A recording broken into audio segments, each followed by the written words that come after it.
Welcome back to another edition of Force Friday, where we talk about Star Wars theories, characters, concepts, comparisons, analyzations, collectibles, and more. And today we're going to talk about Star Wars novels, mainly where to start and how to approach it. I can't tell you how often I'm asked, how do I get into the EU or the Expanded Universe or Legends or whatever the case may be? Where do I start? Where do I go? So hopefully this will shed a little bit of light on that. The truth is that books telling new stories from within the Star Wars universe has existed since before the release of the first film, and have continued in a fairly steady stream ever since. With so many years of history, figuring out where to begin can be a daunting task for the uninitiated. And we are initiated, aren't we, Bruce? Star Wars novels are easily divided into two categories, canon and non-canon. When Disney acquired the franchise in 2013, they made the decision to wipe all novels known as the Expanded Universe from canon, as well as the video games, the comic books, etc. The kind of general rule that I apply to this is it can still be canon as long as nothing comes out and contradicts it. At that point, it becomes legend. But this was made primarily to allow filmmakers the freedom to tell new stories going forward, but also because of the fact that the old Expanded Universe was riddled with contradictions and continuity errors. The old EU, or Expanded Universe, was branded Legends. Since then, anything non-canon has Legends printed across its cover. If it doesn't say Legends, then it's canon. The simplest and best way to begin is with these new canon novels. Canon means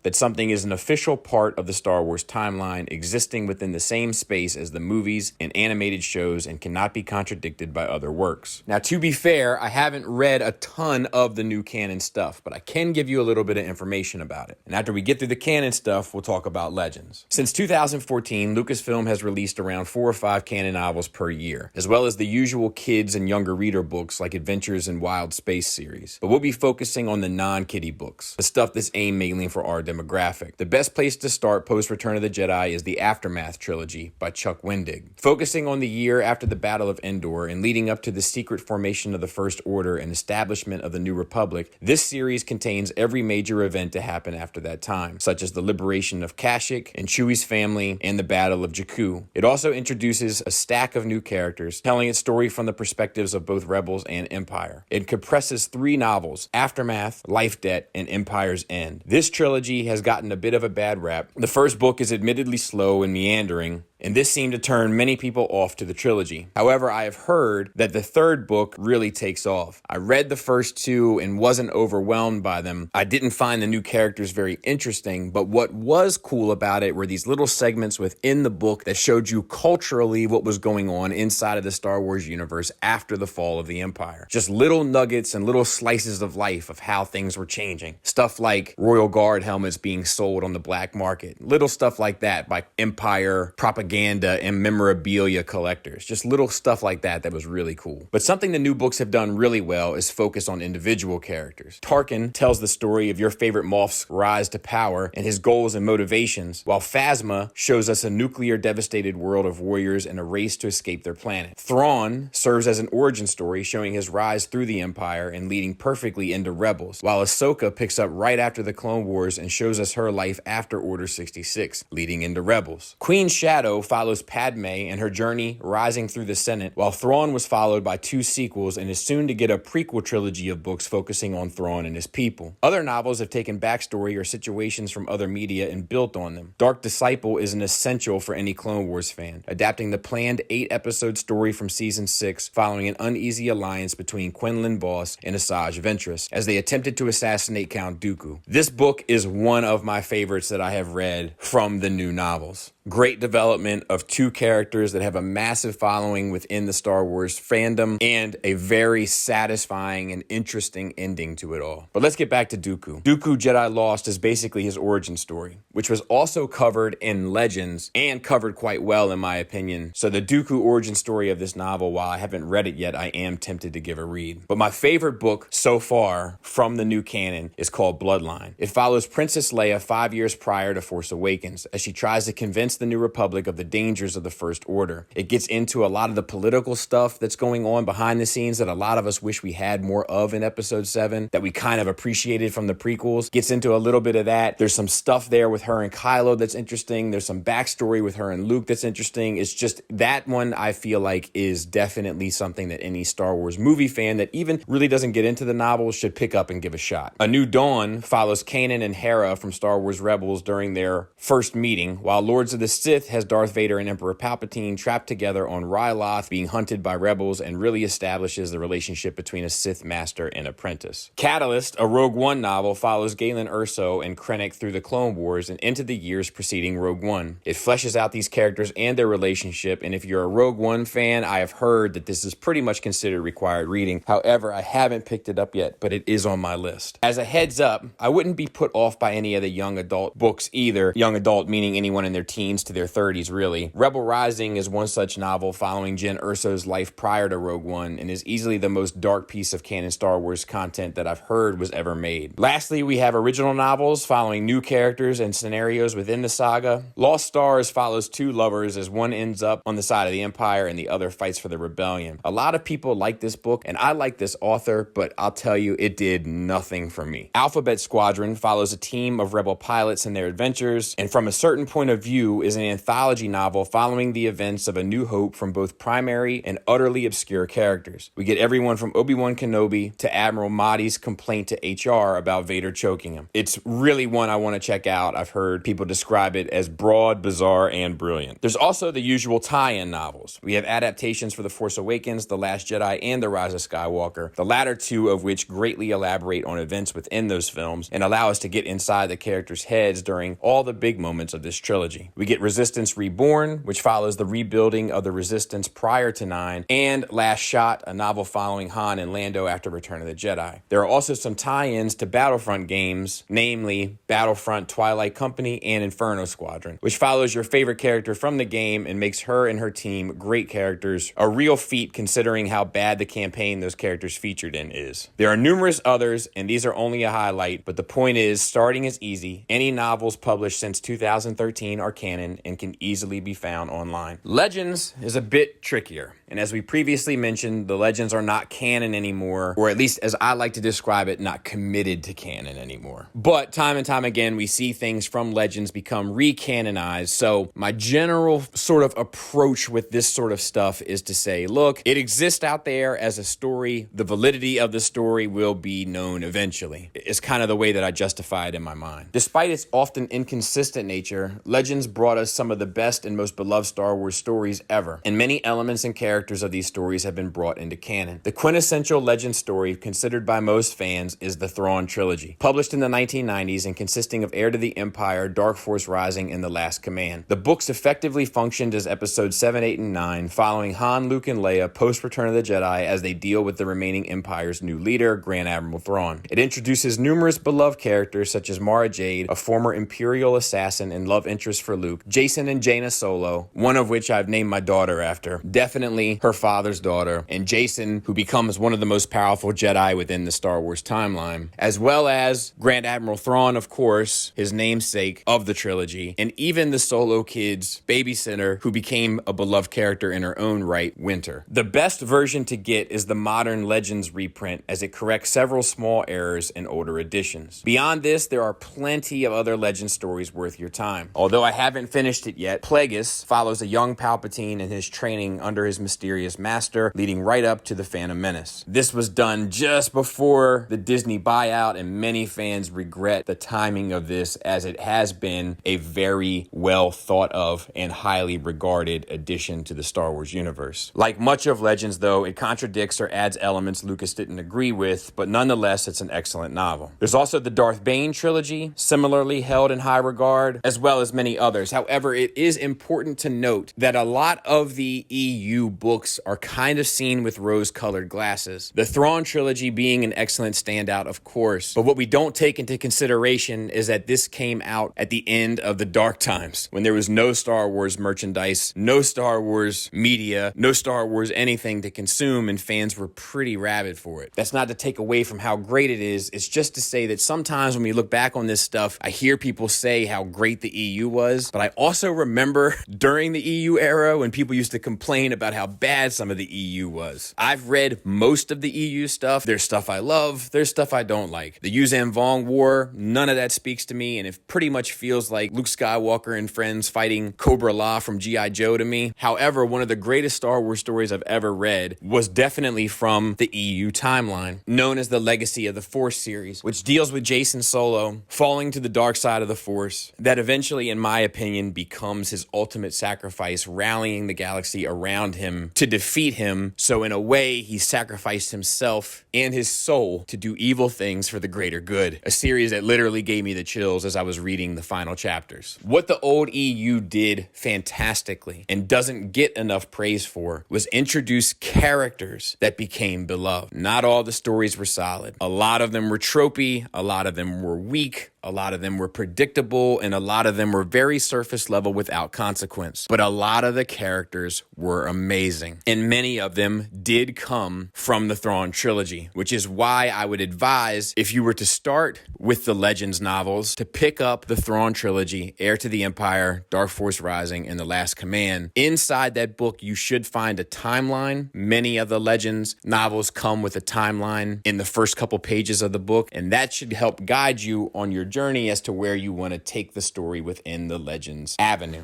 Star Wars novels are certainly not Shakespeare. Some are better than others, some are classics. But a lot of them do touch on, from time to time, small nuggets that do expand your scope, look, and appreciation for the way that universe works. Many artists contributing to an overall canvas. Hope that helps. Stay safe. Thanks for listening. Thanks for watching. Until next time, take care.